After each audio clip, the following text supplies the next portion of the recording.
Hey guys, so I wanted to show you how you can work on something else in Wayne Thiebaud style, but we're going to incorporate the style of Andy Warhol as well. So we're going to think of some bold variety of colors for the background. So we're also going to think about repetition, except in Wayne Thiebaud's case, he tended to just kind of draw them multiple times in a row. Andy Warhol tended to have these sort of boxes where he separated them by boxes. So we're going to use a similar style, folding our paper first in half one way and then the other way, giving us 4 boxes like this. Now I'm going to hold mine like this because I want my cupcakes to have enough room when I'm drawing them.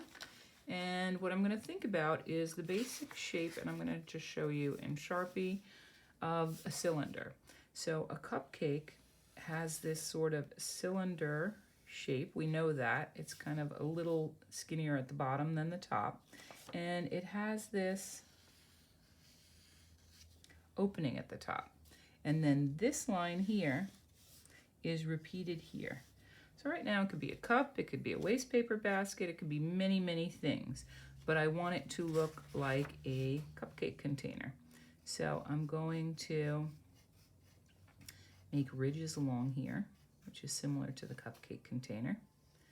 And I'm going to draw the ridges, which make it so easy to take our cupcakes out. They stretch, this way we don't break our cupcake when we're removing it. And there I have my cupcake container. So now that could even really be a very flat cupcake that I just cooked.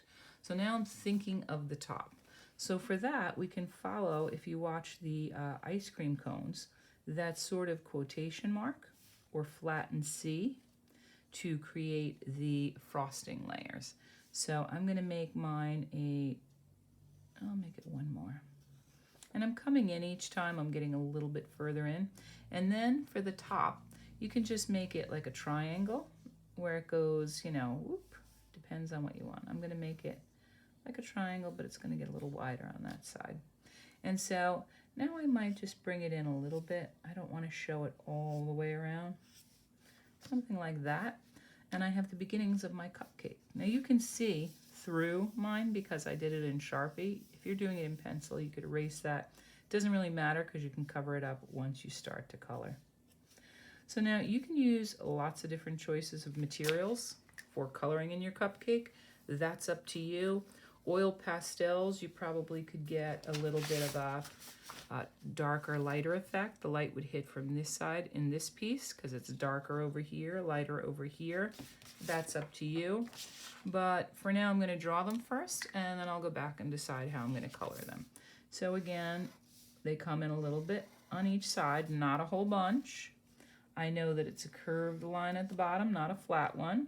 And I do know that this is a curved line as well. So I have to remember if I'm drawing my ridges to come down a little bit and then go back up as I'm going across.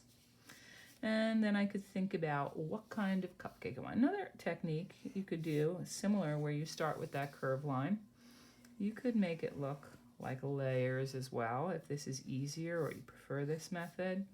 And I'm kind of making like these little mountains of layers. And if I know I want to put a cherry on top, I could do it now before I do the final layer.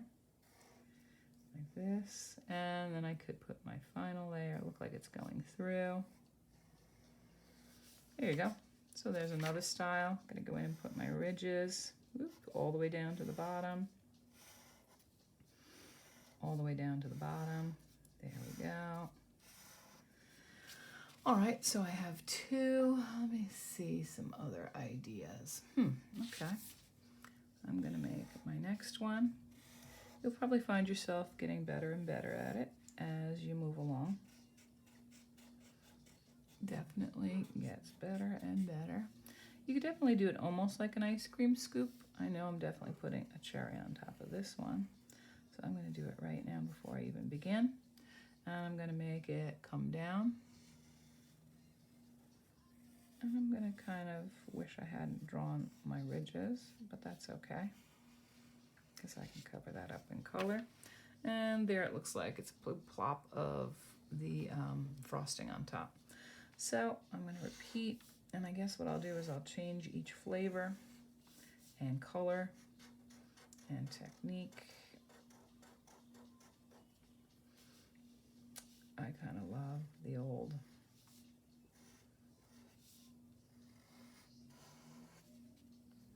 And I could change that and make it go out a little bit more, but the idea of the ridging.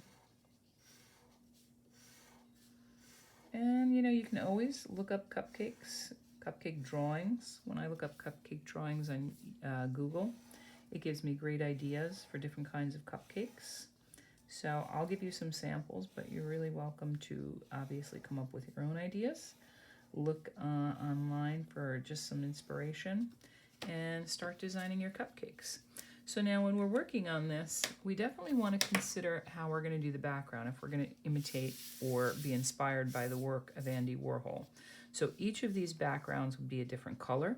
So you can do your background first if you prefer, but remember when you choose your background color that you want it to have some contrast with the color of your frosting.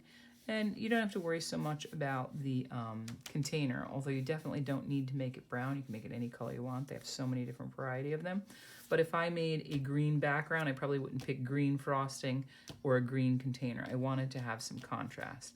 You don't need to use complementary colors, but I would definitely think about light and dark, so that if this was a really bright color, I could definitely go a little darker. I wouldn't want to have like yellow, yellow, yellow. I would want to have some variety so that it kind of has that contrast between the two. Okay, always remember to sign your name. We don't want to be like the guy, or maybe we would. Wayne Thiebaud had somebody forge, that means make his work in his style and sign his name, Wayne Thiebaud, and it sold at auction for over $1 million because it got through. So we call that fraud and forgery. So yeah, make sure you sign your own name. By the way, it sold for over $1 million, but that auction house had to refund them. All right, so have fun making your cupcakes. I look forward to seeing them.